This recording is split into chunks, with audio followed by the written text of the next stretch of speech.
Today we are going to discuss about the first art sound. It's one of the important sounds, and it has got, we will discuss about the clinical implications, the mechanism, various types of first art sound. Okay, first is mechanism, how the first art sound is produced. But first art sound is produced due to closure of atrioventricular valve, that is the mitral valve and the tricuspid valve. What we call as M1 and T1. Okay, so the closure of the mitral and tricuspid valve produces the first art sound. Normally, there is a small split between the M1 and T1, which is appreciated only if you are seeing in the tricuspid area, that is the left lower sternal. But if you are hearing the sound, first art sound at the apex, then the split is not appreciable. So if you want to appreciate the split of the first art sound, the best area is the tricuspid area, left lower sternal edge. Okay. So in case of RBBB, then the split becomes wider, that is M1 and T1. But all practical purposes, if you are looking at an apex, then it is the first art sound is usually the M1. T1, the sound is not conducted to apex. So at the apex, usually what you are hearing is the M1 component. Except in case of an RBBB, there may be T1 is delayed, so we may have a split. Now see what happens for the closure of aortic valve during the diastole. Diastole has got two components, in the early part and the late part. What we call the early diastole and late diastole. In the early part, once the mitral valve opens, there is a pressure difference between the left atrium and left ventricle, so the blood flows as due to pressure difference. That is early part of the diastole, the filling is entirely due to the pressure difference, that is the passive filling. In the later part of the diastole, there is a left atrium contracts, that is called LA contraction, that pushes further amount of blood from the LA to L. So this is the part of the diastole, early filling phase and late filling phase. Now see what happens to the mitral valve. What happens to the mitral valve in the case of a diastole? As the blood fills up in the left ventricle during the diastole, as the valves open in the early part of the diastole, the blood comes from the mitral valve, from the left atrium to the left ventricle. As the blood fills up, slowly pushes the leaflets of the mitral valve closer and closer.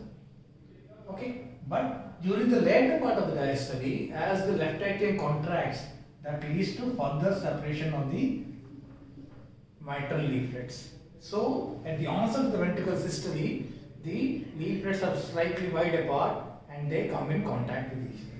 The normal difference between the left atrial knock, that is the left atrial contraction, and the ventricular systole is around 0.20 seconds, that is around 2 milliseconds. Okay, let's see how normally the opening of the mitral valve doesn't produce a noise. They just open it up. Only during the closure they make a noise. Let's see, I give an example of a door. Okay, consider it's a left atrium, left ventricle, there is door between the left atrium and left ventricle, that is the mitral valve. Normally when does the door makes a noise? The door makes a noise once you bang it, the door when they are wide apart, or you bang the door with rapid force. These are the only two occasions when the door makes a noise once it closes. Normally the door, if you push it normally, it will not make a noise. So for the first art sound to be loud or to make noise, either the leaflets are actually wide apart during the onset of the systole, or due to increased force of contraction of the LV. These are the only two occasions for the first art sound to be loud. So how the sound is produced? See, once you knock the door has got a frame, it has got a hinges, there is air between the two parts of the door, that is on either side of the door, and there are some other structures. Similarly, the chordae tendineae, the papillary muscles, the blood column, the left atrium, the aorta nearby, all of them produce a turbulence or noise, what you call as a first art sound. Okay, so how to identify the first art sound? Easy, because it denotes the left ventricular systole, so it corresponds to carotid pulse. Ideally, we should look for the apex rate, that is the ideal. But then the carotid, if you look for the carotid pulse, there is a slight delay. For all practical purposes, we correlate the first heart sound with the carotid. There is important concept in identifying the heart sounds. Whenever you are listening to heart sound, please palpate the carotids. That is very, very important. The palpation of the carotid gives the identification of the first heart sound. Then the other thing which occurring after the first heart sound is the second heart sound.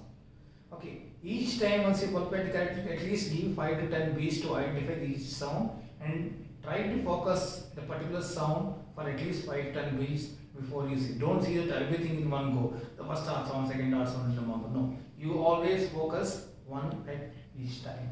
So how to identify is clear. You have to palpate along with the carotid. The sound corresponding to the carotid is the first heart sound. Now, what are the various types of first heart sound? First heart sound can be normal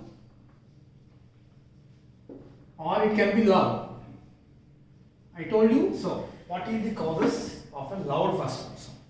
So, I told you for the loud first heart sound, the leaflets has to be wide apart. So, when will the leaflets will be wide apart? Either due to there is first of all there is a mitral stenosis. What will happen? There is a narrowing of the mitral valve orifice.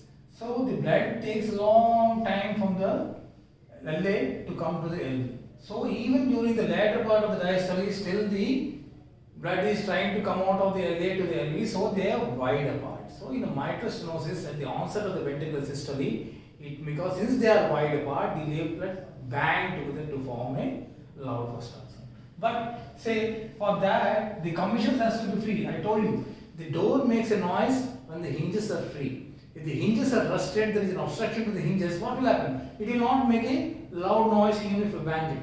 So in the case of mitral stenosis, if you are getting a loud first heart sound, it indicates that the hinges are free. That is, the commissures are free. So that is the implication of understanding a loud first heart sound. So one I told you is because the leaflets are wide apart in the case of mitral stenosis at the onset of systole, it becomes a loud first heart sound. The other thing, the leaflets are normal.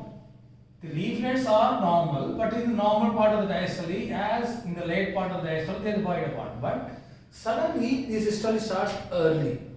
Normally the cardiac cycle, the systole and diastole is 0.3 and 0.5 seconds respectively.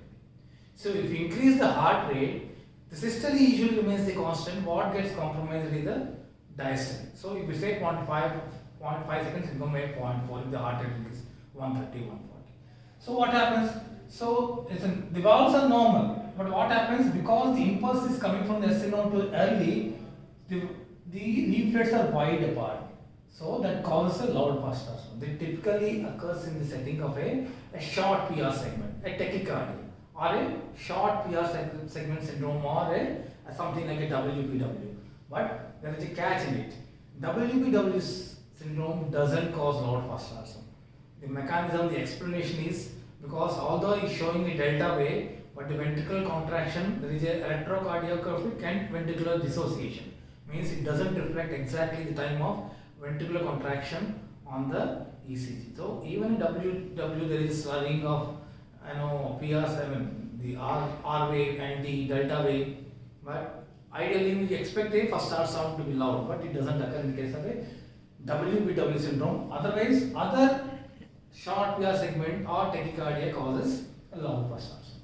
This is about it. I told you about the second, the force of contraction. Means you normal valves, you bang it with a very loud force. That happens in the case of a fever or in the case of a thyrotoxicosis, pregnancy. These conditions where the force of contraction of the LV causing a loud first heart sound. So we know that in the case of typically in case of a mitral stenosis, that is loud first heart sound. We explained it because the leaflets are wide apart, or it can be because a short PR segment, early repolarization that can cause, or it can increase force of contraction, as happens in the case of a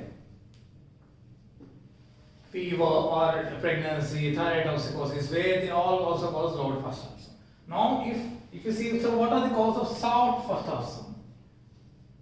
Soft. Now, if we say in the case of a mitral regurgitation, what happens? The leaflets are there. In a mitral leaflet, in the mitral regurgitation, the leaflets are not opposing. So there is always a gap. So once those are not closing together, how can it produce a sound? it will not produce a loud. So in the case of a mitral regurgitation, usually there is a soft first R signal. On the contrary, I told you short PR segment, if the ventricle systole occurs earlier than expected, it causes loud noise. So on the contrary, if the ventricle systole is delayed, there is a say first degree heart block. What happens? The PR segment is prolonged, the PR interval is prolonged, that causes a soft first R sound. Okay, so important of soft first R sound, typical example of an MR. Okay, first degree AV block. In a case of VSD, okay, in a case of aortic regurgitation. Why in aortic regurgitation is the first R sound? Since the blood is coming back in the early part of the diastole from the ventricle pressure rises.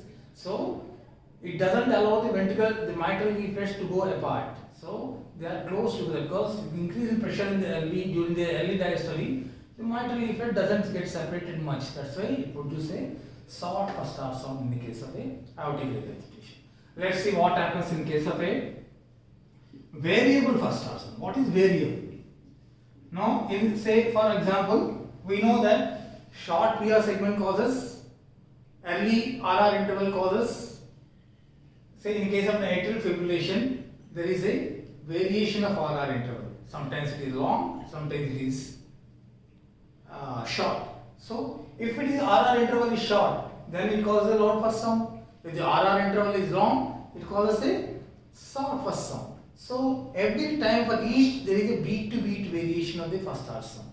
So that's why in the case of an atrial fibrillation, we say that the first R sound is variable. It's difficult to comment to say is S1 can be loud, S can be softer depending upon the RR interval. So that is called a variable. Split of the first R sound, just in the case of an M1 and T1, the T1 is delayed. T1 is delayed when the right side of the heart is activation delayed. When it occurs in the case of an RBD, right bundle branch block.